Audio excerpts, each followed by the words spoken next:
नमस्कार दोस्तों, स्वागत है अपने YouTube channel top trending GK में। दोस्तों इस वीडियो में देखने वाले हैं एसएससी सीएचएसएल एग्ज़ाम 9 मार्च के सेकेंड शिफ्ट यानी जो 11:45 से 12:45 वाली शिफ्ट है।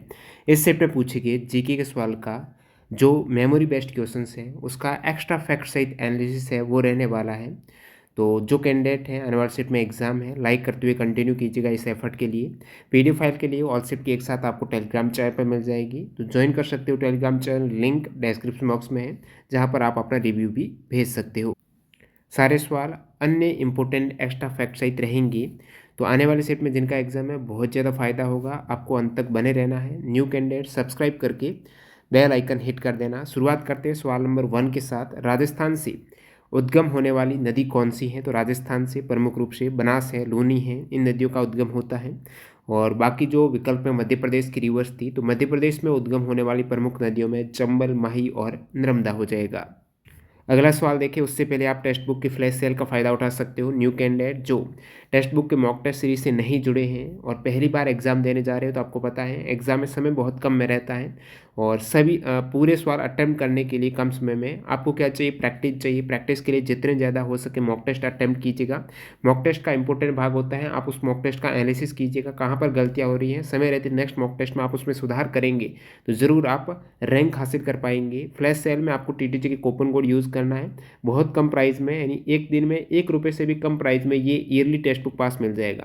टेक्स्ट बुक पास का मतलब ये हुआ कि 640 प्लस एग्जाम्स के मॉक टेस्ट है, चाहे आप एसएससी की तैयारी करते हो, रेलवे, बैंकिंग, डिफेंस, जितने भी स्टेट और सेंट्रल लेवल एग्जाम्स होते हैं सभी एग्जाम्स के मॉक टेस्ट यहाँ पर इंक्लूड हो जाते हैं। एक पास ले लो, जो चाहे एग्जाम्स के मॉक टेस्ट हो, वो भी एग्जाम पैटर्न और डैशबोर्ड पर आधारित है। तो जरूर आप न्यू कैंडिडेट यहाँ पर फायदा उठा सकते हैं टीटीजे के कूपन कोड के साथ में, लिंक डिस्क्रिप्शन बॉक्स में है। अब नदियों से यहाँ पर 2 सवाल पूछे गए, तो नदियों का विशेषकर ध्यान रखना और हो सकता है आने वाले शिफ्ट में सहायक नदी का सवाल पूछ ले, ट्राइब्यूटरी का सवाल पूछ ले, तो इंपॉर्टेंट नदियों की सहायक नदी भी ज़रूर याद कर लेना। बंगाल की खाड़ी में गिरने वाली नदी कौन सी है? बंगाल की खाड़ी में ये नदियाँ गिरती हैं, ट्रिक में है ब्रह्मा की गोद में गंगा। मतलब ये हुआ कि ब्राह्मणी नदी, गोदावरी, गंगा, महानदी, बैतरणी, ब्रह्मपुत्र, स्वर्णरेखा, कावेरी, कृष्णा, ये सभी नदियां हैं बंगाल की खाड़ी में गिर जाती हैं। आपको पूछ ले खंबात की खाड़ी में गिरने वाली नदी कौन सी है? तो खंबात की खाड़ी में समानता हो जाएगी। खंबात की खाड़ी में समानता यानी माही, नर्मदा, ताप्ती, जो आप कह सकते हो खंबात की खाड़ी में, या फिर अरब सागर में भी ये नदियाँ गिर जाती हैं, क्योंकि खंबात की खाड़ी है वो अरब सागर में ही है। तो ये हो जाएगी माही, नर्मदा, ताप्ती। अब यहाँ पर आपको अरब सागर में गिरने वाली नदी भी पता होना चाहिए, तो अरब सागर में लूनी नदी, साबरमती, अरब सागर यानी इस डायरेक्शन में, माही नदी, नर्मदा, ताप्ती, मांडवी, जुआरी, श्रावती, गंगावेली, पेरियार, भरतपूजा है, ये सभी इंपॉर्टेंट है। अब डैम से संबंधित एक सवाल था, गलत कथन। तो एनसीईआरटी में क्लास 10th में डैम के बारे में दिया गया है कि बांध की ऊंचाई, ये साइंस का टॉपिक है, बांध की ऊंचाई बढ़ाने का विरोध क्यों हो रहा है? बड़े बांध हैं, उनके विरोध में मुख्य 3 समस्याओं की चर्चा यहाँ पर की गई है। सामाजिक समस्याएं और आर्थिक समस्या, पर्यावरणीय समस्या। पर्यावरणीय समस्या, इससे बड़े स्तर पर वनों का विनाश होता है तथा जैव विविधता की क्षति होती है। आर्थिक समस्या में जनता का बहुत अधिक धन लगता है और उस अनुपात में लाभ यहाँ पर नहीं मिल पाता है। बाकी सामाजिक प्रतिस्थापन वगैरह होता है जहाँ पर लोग रहते हैं, आदिवासी समुदाय के लोग, और मुआवजा भी बहुत कम मिलता है या फिर नहीं मिलता है। ये कुछ प्रमुख समस्याएं हैं, बांधों से संबंधित है। नेक्स्ट यहाँ पर एक इसी बुक्स में आपको मिल जाएगा, जल संग्रहण की पद्धति कहाँ पर क्या कहलाती है? बहुत इंपॉर्टेंट यहाँ पर फैक्ट बनता है। राजस्थान में जल संग्रहण की जो पद्धति है, सिस्टम है, उसको खादिन बोला जाता है। खादिन आपको पूछ ले राजस्थान में, ठीक है। और अन्य राजस्थान में नाड़ी भी रहती हैं, बड़े पात्र हैं, ये सभी राजस्थान में जल संग्रहण। महाराष्ट्र में बंधारस और ताल, बंधारस और ताल आपको याद रखना है महाराष्ट्र। मध्य प्रदेश और उत्तर प्रदेश में बंदिश, बंधारस है वो महाराष्ट्र में रस है, बंधारस महाराष्ट्र, और बंदिश है वो एमपी और यूपी में, ध्यान रखिएगा बंदिश है। बिहार में है आहार, बिहार आहार, ठीक है।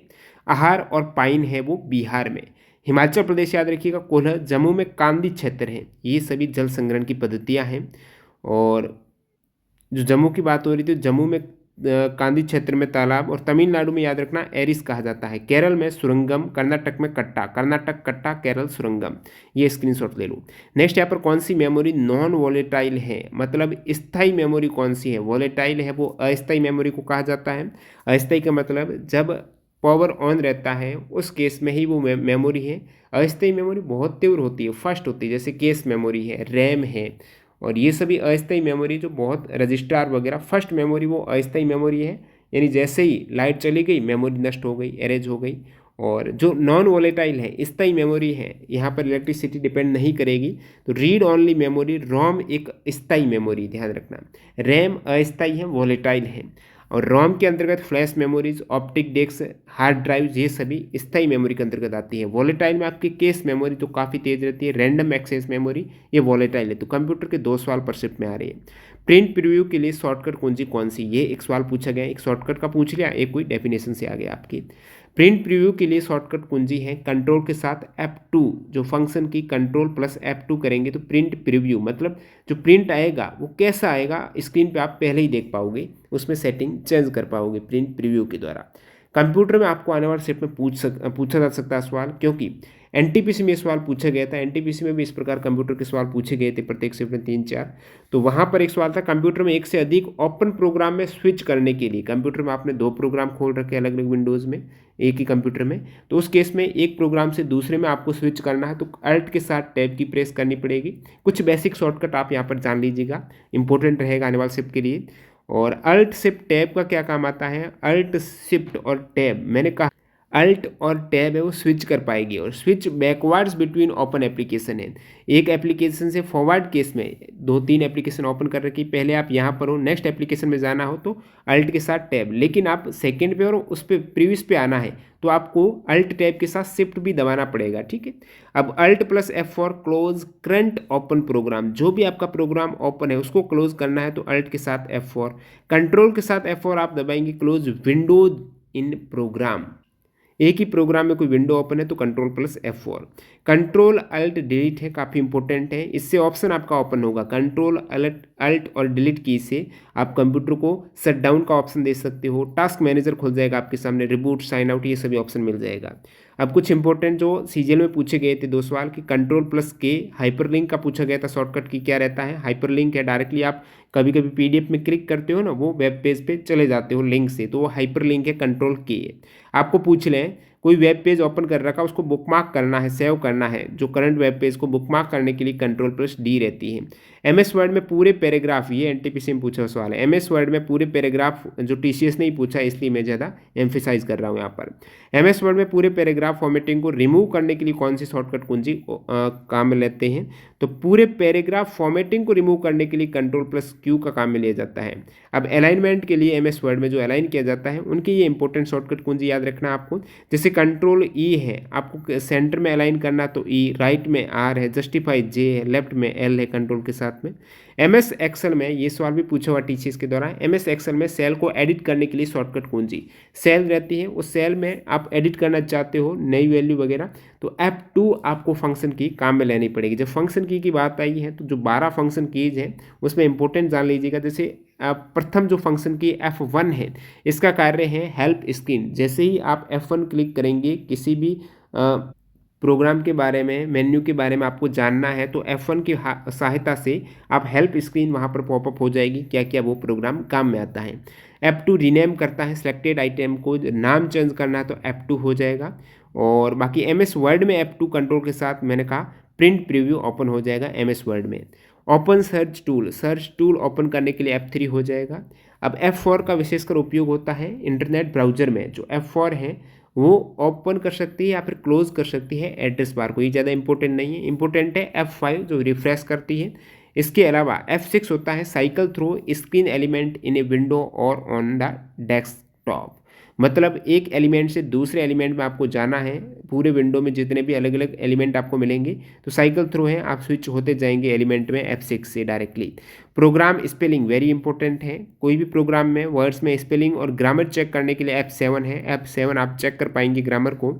इसके बाद इंपॉर्टेंट आपकी हो जाएगी F11 और 12 exit and enter full screen के लिए आप F11 करेंगे, पूरी स्क्रीन को एंटर करना है या फिर एग्जिट करना है।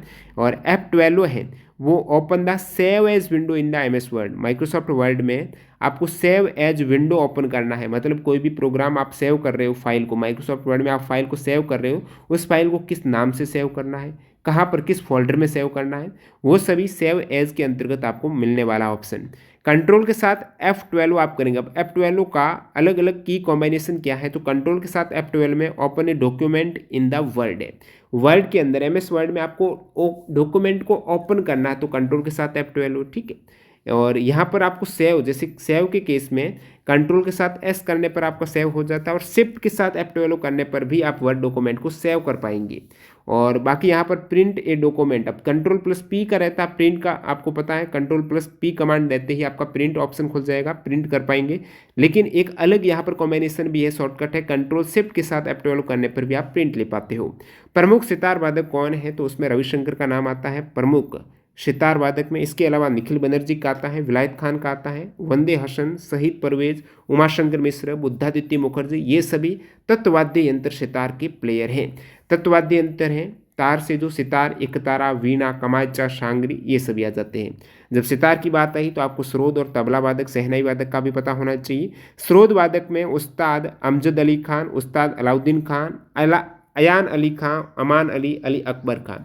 तबला में अल्लाह रखा, जाकिर हुसैन, चतुरलाल, शामता प्रसाद मिश्र जो गुद्दई महाराज हैं, अनोखीलाल मिश्र, कंठे महाराज, किशन महाराज। शहनाई वादक में बिस्मिल्लाह खान, एस बलेस, अनंत लाल, अली अहमद, हुसैन खान, तो ये शहनाई वादक है, तो ये इंपॉर्टेंट प्लेयर। रिट लगाने संबंधित आर्टिकल कौन से हैं, अब सीजीएल में भी ये रिपीट हुआ था सवाल बार बार, तो आपको थोड़ा संविधान पे भी ध्यान देना है।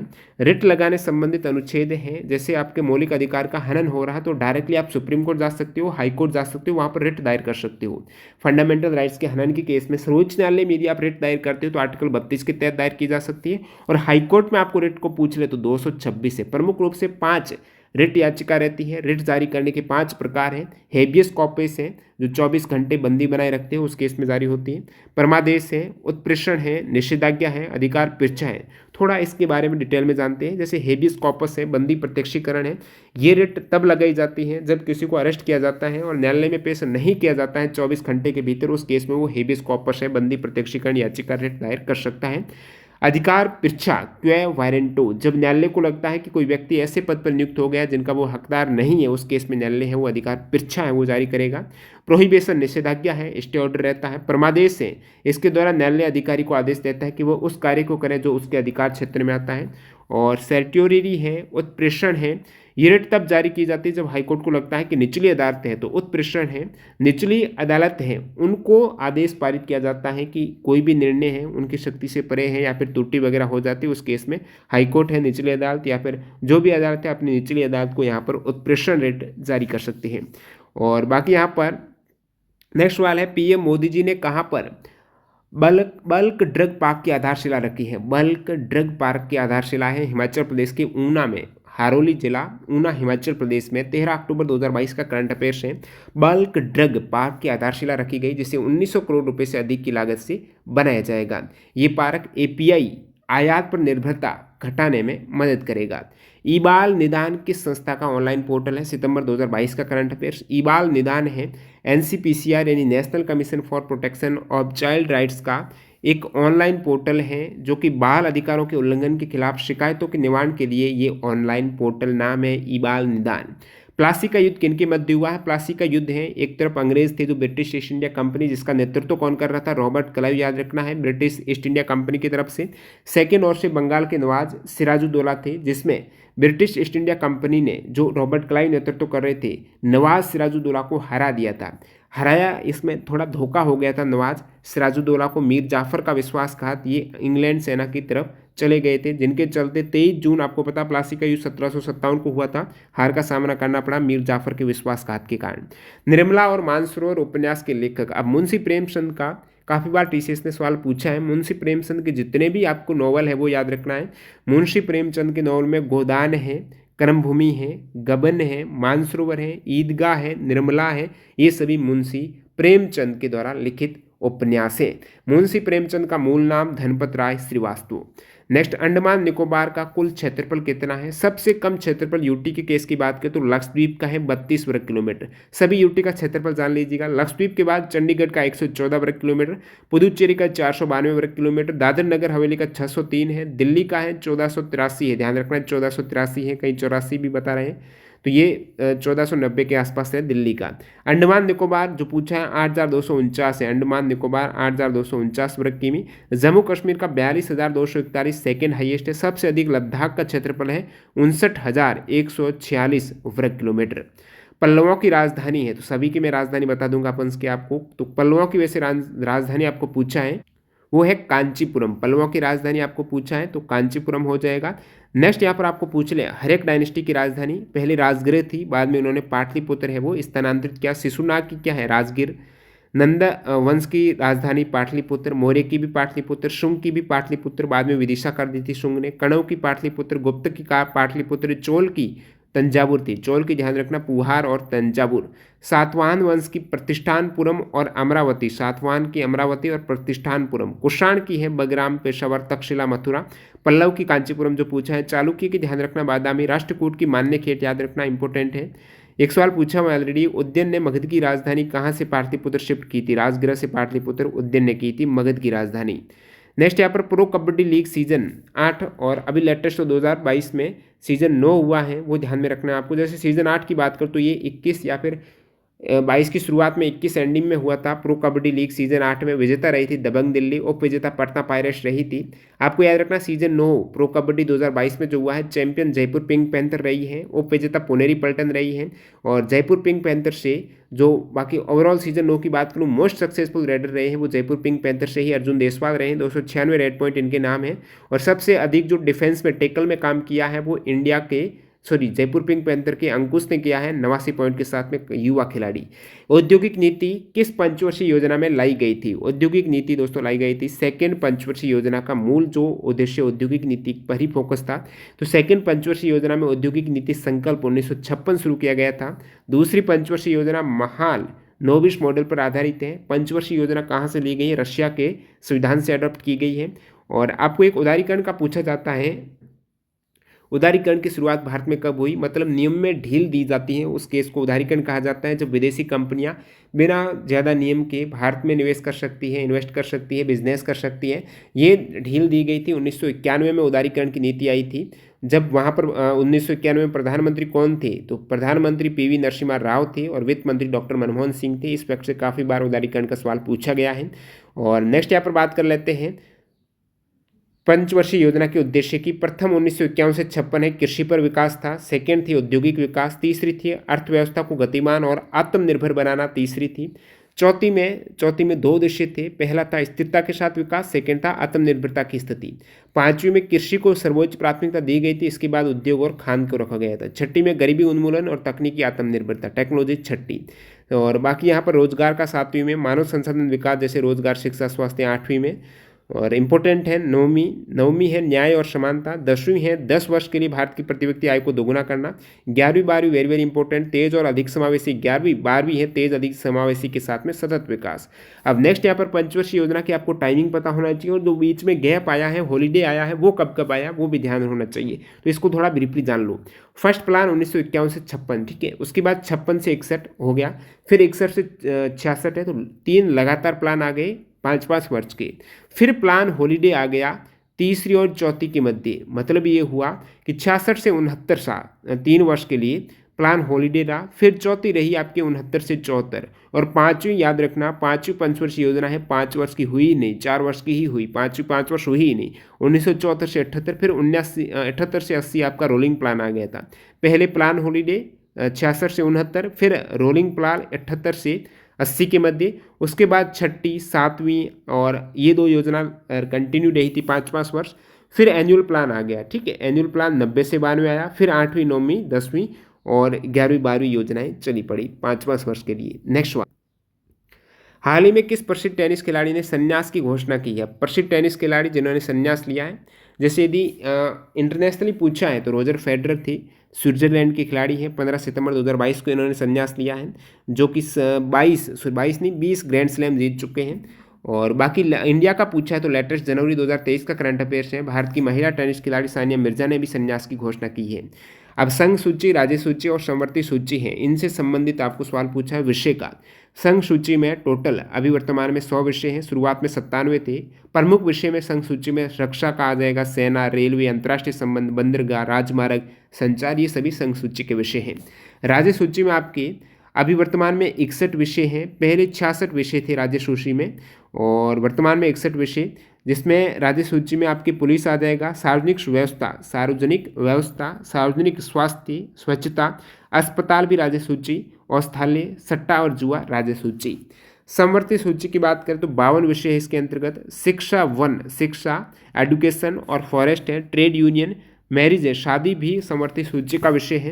एडॉप्शन करते हो, दत्तक ग्रहण करते हो, उत्तराधिकार, ये सभी समवर्ती सूची का।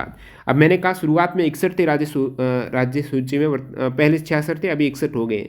तो 5 विषय कहाँ गए? तो 42वां संविधान संशोधन हुआ 1976 में, जिसमें 5 विषयों को राज्य सूची से समवर्ती सूची में स्थानांतरित किया गया। कब किया गया? 42वें संशोधन 1976 में। 5 विषय कौन से जो कि राज्य से समवर्ती सूची में गए हैं? उसमें शिक्षा गया है, फॉरेस्ट गया समवर्ती में, जंगली जानवरों का और पक्षियों का संरक्षण गया समवर्ती में, वजन और मापन गया है, और 5वां गया है न्याय का प्रशासन, सर्वोच्च न्यायालय और उच्च न्यायालयों को छोड़कर सभी न्यायालयों का गठन है। ये 5 विषय चले गए समवर्ती में। नेक्स्ट, आराम बाग कहाँ पर है? आराम बाग है दोस्तों आगरा उत्तर प्रदेश में। सबसे पुराना ये मुगल गार्डन है, जो 1528 में मुगल सम्राट बाबर के द्वारा बनाया गया था आगरा में। 2022 SAFF अंडर-20 चैंपियनशिप के विजेता ये फुटबॉल टूर्नामेंट है 2022, और इसमें अंडर-20 चैंपियनशिप के विजेता भारत रहा है, उप विजेता बांग्लादेश रहा है। जो हुआ कहाँ पर है? भारत में ही हुआ है, असम कलिंगा स्टेडियम भुवनेश्वर में आयोजित हुआ है। टॉप स्कोरर 2022 के SAFF अंडर-20 चैंपियनशिप में रहे हैं गुरप्रीत सिंह है, भारत विजेता, ध्यान रखना।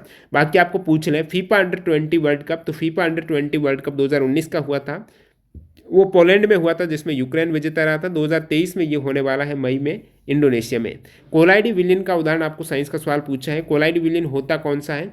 तो कोलाइडी कण होते हैं जिनका आकार 1 नैनोमीटर से 1000 नैनोमीटर होते हैं। तो 2 अवस्था रहेगी इसमें, एक परिक्षिप्त अवस्था, एक प्रक्षेपण अवस्था, यानी विलय विलाय की 2 अवस्था यहाँ पर मिलेगी। तो जिसमें छोटे कण रहेंगे ना विलय अवस्था में, जो कोलाइड कण है वो विलय अवस्था, जिसे प्रक्षिप्त प्रावस्था आप कहेंगे, तो इसमें विलय कोलाइड अवस्था में होता है। विलय के ये कोलाइड कण किसी विलायक में प्रक्षिप्त रहते हैं, और इसी आधार पर कोलाइडी विलयन जैसे aerosol, sol, emulsion, gel, foam, ये सभी कोलाइडी विलयन के ही उदाहरण हैं, जिसमें अलग अलग प्रक्षिप्त प्रावस्था और माध्यम है, और इनसे बहुत बार एग्जाम में सवाल पूछा जाता है। एरोसोल का उदाहरण में आपका धुआं है। अब एरोसोल में क्या होता है? मेन जो विलय रहता है, प्रक्षिप्त प्रावस्था है, वो आपके ठोस रहता है, विलय है एक तरीके से ठोस, और विलायक है, और ज़्यादा जो रहेगा वो गैसी फॉर्म में रहेगा, तो धुआं हो गया, फॉग, धूल, ये एरोसोल है। अब सॉल में क्या होगा? प्रक्षिप्त प्रावस्था, यानी विलय जो एज ए ठोस रहेगा, और माध्यम है वो द्रव रहेगा, यानी द्रव ज़्यादा ठोस कम, जैसे पेंट में, जैसे मड में, ठीक है। और इसी प्रकार इमल्सन की बात करूं, दोनों ही लिक्विड फॉर्म में रहेंगे। लिक्विड फॉर्म में दूध हो गया, वो एक इमल्सन है। जेल के अंतर्गत आपकी प्रक्षिप्त प्रावस्था है, यानी विलय द्रव रहेगा, और जो विलायक माध्यम है वो ठोस रहेगा, जैसे मक्खन है, पनीर है, ये जेल है। बाकी फॉर्म आपको पता ही है। इसमें विलय एज ए गैस रहता है, और जो विलायक है, प्रक्षिप्त जो माध्यम है वो द्रव अवस्था में रहेगा। नेक्स्ट, यहाँ पर बिहार में कहाँ पर सोने के भंडार मिले हैं? जमुई जिले में। बिहार के जमुई जिले में सोने के भंडार मिले हैं। खनिज उत्पादन में अग्रणी राज्य के केस में आपको पता होना चाहिए, तो खनिज की बात आई है। जैसे कॉपर उत्पादन में मध्य प्रदेश टॉप में है, बॉक्साइट, क्रोमाइट, लोहा इस्क में उड़ीसा टॉप में है, कोयला झारखंड में अधिक होता है, हीरा मध्य प्रदेश टॉप में है, ठीक है। सोना कर्नाटक में अधिक होता है, कोलार सोना। जिप्सम और चांदी है, चांदी और जिप्सम राजस्थान, गोल्ड होता है कर्नाटक में। टिन छत्तीसगढ़, यूरेनियम और अभ्रक आंध्र प्रदेश में होता है, अभ्रक माइका। थोरियम केरल में होता है अधिक, पेट्रोलियम महाराष्ट्र में होता है। तो ये प्रमुख उत्पादक राज्य। और बाकी प्रमुख जो माइंस हैं जहाँ पर कौन सा मिनरल्स रहता है, जैसे तांबा है, तांबा माइंस है, ये खेतड़ी में एक माइंस है जहाँ पर तांबा होता है ज़्यादातर। खोदरीबा जो अलवर राजस्थान, खेतड़ी झुंझुनू राजस्थान, ये तांबा की खाने हैं। कोलार है, कोलार माइंस है, गोल्ड की ध्यान रखना, और कर्नाटक में है। मैंगनीज की एक माइन है जिसका नाम है श्री काकुलम, ये आंध्र प्रदेश में मैंगनीज है। और बाकी मैंगनीज के आप देखेंगे काला हांडी आपको पूछ लें, खनन किसके लिए प्रचलित है? काला हांडी है, मैंगनीज का है, उड़ीसा में होता है। बालाघाट भी मैंगनीज है, लेकिन ये मध्य प्रदेश में, बालाघाट मध्य प्रदेश में। रानीगंज कोयला का है, पश्चिम बंगाल में। सतना और पन्ना है, ये हीरा की खानें हैं मध्य प्रदेश में, ठीक है। झारिया झारखंड कोयला का है। बगजाता झारखंड यूरेनियम, बगजाता झारखंड में है, यूरेनियम की खान है यहाँ पर। और कुर्नूल जिला आंध्र प्रदेश में हीरा की खान है। हजारीबाग झारखंड में अभ्रक की है। जादूगुड़ा बहुत बार पूछा हुआ है, यूरेनियम की खान है झारखंड में। और नेक्स्ट यहाँ पर हार्डस्क है, खासी हिल्स मेघालय में, यूरेनियम की आपको माइंस मिल जाएगी। और तुमलापल्ली आंध्र प्रदेश यूरेनियम, कोझिकोड केरल में है और मैग्नेटाइट लोहा की माइंस है। सेलेम तमिलनाडु मैग्नेटाइट लोहा। नोवामुंडी सिंह भूमि झारखंड में है, लोहा की खान है। भंडारा है महाराष्ट्र में, यहाँ पर भी आयरन की खान है। कुंद्रेमुख कर्नाटक में मैग्नेटाइट लोहा। दामुद श्रेणी पश्चिम बंगाल लोहा है। सुंदर पहाड़ी कर्नाटक में, यहाँ पर भी लोहा। गोरू माहिसानी बादाम पहाड़ राउरकेला उड़ीसा में लोहा। पलानी जावदी सेवराय पहाड़ियाँ हैं तमिलनाडु, बॉक्साइट की, ये ध्यान रखना है, 3 पहाड़ियाँ हैं, सेवराय जावादी पलानी, ये तमिलनाडु में है और बॉक्साइट की हैं। बेलाडीला छत्तीसगढ़ लोहा। पतमाली पहाड़ी कोरापुट, ये ओडिशा, बॉक्साइट की हैं। अमरकंटक मध्य प्रदेश में बॉक्साइट। पलामू ये झारखंड में है। रामगंगा उत्तर प्रदेश में गोल्ड होता है। रामगिरी आंध्र प्रदेश में गोल्ड है। हट्टी कर्नाटक सोना, और ये प्रमुख खाने हैं। नेक्स्ट यहाँ पर आप देख रहे हो सवाल है, what is the total length of India's coast line. भारत की तटीय रेखा की कुल लंबाई कितनी है, जिसमें मुख्य भूमि भी इंक्लूड है और आइलैंड भी इंक्लूड है। तो तटीय भूमि है, तटीय सीमा रेखा, टोटल जो आइलैंड प्लस मुख्य भूमि इंक्लूड करें तो 7,516 किलोमीटर है, जिसमें मुख्य भूमि की तटीय लंबाई 6100 है और द्वीपों सहित यहाँ पर 7,516 हो जाएगी। सर्वाधिक लंबी तटीय लंबाई गुजरात की है, सबसे अधिक गुजरात की 1600 किलोमीटर, काफ़ी बार पूछा जाता है। तटीय हो गई आपको, बाकी पूरी स्थलीय सीमा पूछ रहे तो 15,106 किलोमीटर है भारत की स्थलीय सीमा। कुल 9 तटीय राज्य हैं, ये याद रखना। 9 तटीय राज्य में हाईएस्ट जो बाउंड्री है गुजरात की है और जो लोवेस्ट है वो गोवा की है 101 किलोमीटर। और बाकी आप देख सकते हो महाराष्ट्र की है 720 किलोमीटर, तमिलनाडु की है, उड़ीसा की है, आंध्र प्रदेश, पश्चिम बंगाल, केरल, गोवा, कर्नाटक। ये मैप पता है तो इजीली आपको पता ही होगा।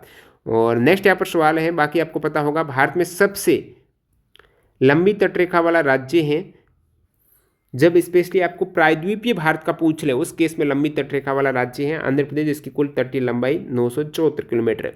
भारतीय प्रतिभूति और विनिमय बोर्ड यानी सेबी का security exchange board of India है, ये क्या काम करती है, इसके संबंधित एक सवाल था। तो ये स्टॉक मार्केट की नियामक संस्था है जिसकी स्थापना 12 अप्रैल 1988 को हुई थी। और सेबी जो अधिनियमित की गई है 1992 के एक्ट के तहत 30 जनवरी 1992 को, इसका हेडक्वार्टर मुंबई में है। बाकी इनकी रीजनल ऑफिस हैं चारों डायरेक्शन में, नई दिल्ली, कोलकाता, चेन्नई और अहमदाबाद में। सेबी एक्ट में संशोधन हुआ है 2002 में। अध्यक्ष वर्तमान में वो है दोस्तों माधा बी पुरी बुक। तो ये सवाल थे आपके सेकंड शिफ्ट में पूछे कि 25 में से 23 एक्स्ट्रा फैक्ट सही थे। एफर्ट के लिए लाइक कर देना और टेलीग्राम चैनल आप ज्वाइन कर सकते हो, इसकी पीडीएफ फाइल वहाँ पर आपको मिल जाएगी ऑल शिफ्ट की एक साथ। लिंक डिस्क्रिप्शन बॉक्स में, टेलीग्राम चैनल की जरूर चेकआउट कीजिएगा। न्यू कैंडिडेट है, टेक्स्ट बुक सीरीज ज्वाइन कर सकते हो टीटीजे के कूपन कोड के साथ में। धन्यवाद।